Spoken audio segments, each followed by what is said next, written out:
Preparations for the big day now. Since have you guys chosen a date?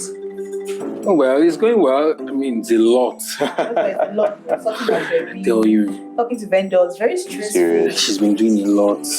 Have you guys asked yourself the necessary questions before your big day? Do you know everything about each other? Yes, now. Of course, yeah. you do. You know my favorite color. Oh, yeah. You know what I like to eat. Yeah. You know I like my eggs. I mean, and you know mine too. I know, Mine too. But that's not what I'm talking about now. I'm asking really important questions like, do you know your HIV status? Do you know your fertility status, hepatitis? What's your family's medical history? Those are the questions people are supposed to be asking each other by now. So you need to know my... Marriage is next week. We're still getting Yes, no. Wait, marriage is next week. I still get Marriage is a long-term job. So this is exactly what I'm talking about. Just because of some of you have found love does not mean that that's finally where it ends. You need to understand your partner's medical history. Because I'm not saying that if you found your partner's medical history, it means that the marriage is not happening again. But it helps you prepare for things in the future. Things like what? So what are the questions you should be asking before you get married? I'm sure you want to know, but before we do that, make sure you share, like, or subscribe to this video. It helps other people discover it, and who knows, it might just help someone's marriage. So, if you've done that, let's go sort out those questions. Question number 1, what's your genotype? The genotype test lets you know whether you are AA, AS, SS, AC, or SC. And I feel that this question should be asked from the very first date before feelings enter so that you can abort mission. If you are AS and the person is either AS or SS, abort mission, no. There is a 50% chance of having a baby with the disease in each pregnancy. Doesn't mean that 50% of your babies. Every time you get pregnant, there's a 50% chance that you might have a child with sickle cell. Except you're not in the country and there are other ways. I've shot the video, I'll link it somewhere. Question number 2, what's your blood group and your rhesus factor? This question, this particular one, is the second most important question to be asked. Because if you know your partner's blood group, especially as a woman, it will save you from what is called rhesus isoimmunization blood group incompatibility that can affect your child. For example, if you're O negative and you get pregnant for somebody who is O positive, that's if you're planning to have babies, your body does not really recognize that positive antigen, and so it will treat it like a foreign object. Usually, it doesn't really affect the first pregnancy. But by the time the first pregnancy has happened, probably during birth, some kind of bleeding enters into the woman's bloodstream and the body creates a memory around that positive antigen. When next that woman gets pregnant, it can affect the baby and treat it like it's a foreign body.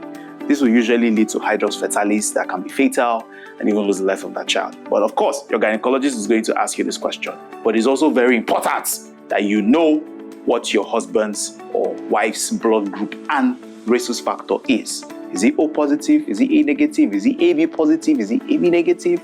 You have to know. Question number 3. What's your HIV status? This is another very important question. As a matter of fact, it's the same way you know your phone number should be the same way you know your HIV status. And it matters for the both of you. Why? Simply because we've gotten to the point in HIV management where it no longer needs to progress to AIDS anymore. Because if you take your drugs properly, as well as you should adequately, it can even get to the point where the virus is no longer detected in your bloodstream. And once you get to that point, you can control it so that you can't transfer it to the next person.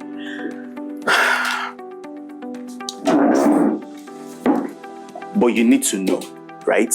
You need to really understand and protect both your partner and yourself. If you're trying to get married to someone, this is not the kind of information you keep from them. And if your partner is unwilling to share their HIV status with you, I don't think you should go any further with the marriage. I'm sure some of you are here and still you have not subscribed or liked or even... Can you kindly do that, please? Question number 4. Have you ever had a sexually transmitted disease before? As you're trying to find out HIV status, make sure you're asking for hepatitis and other sexually transmitted diseases. Because so you know, hepatitis can even be more contagious than HIV, and it can be transmitted just like the HIV virus is. So you have to know what your previous HIV status is. And for STDs, if you've had STDs in the past that was not properly treated, it can even have fertility problems later in life. Please, speak up. Question number 5. How fertile are you? This one might sound out of place, so can even sound strange, or weird. Why are you asking that question? But truth be told, this fertility question is a very important question that all intending couples should ask before they say I do. This is very important because fertility issues can be addressed as quickly as possible without the unnecessary psychological or social or emotional trauma associated with fertility. You also need to understand that both parties can be involved. It's not just the woman's fault. Fertility tests for men, sperm analysis to assess male fertility, hormonal check for both couples, FSH, LH, prolactin, testosterone, estrogen, progesterone. For the woman, test for ovulation, do a pelvic ultrasound scan to assess the internal reproductive organs for any congenital or acquired abnormalities. Look, like I said, it's both of you. That's why I'm going to say this. Dear men, sometimes it's not the woman's fault. Sometimes it's you that is shooting blanks. Oga, better go and check your HIV status. You too, go and check your hepatitis status. It's only me.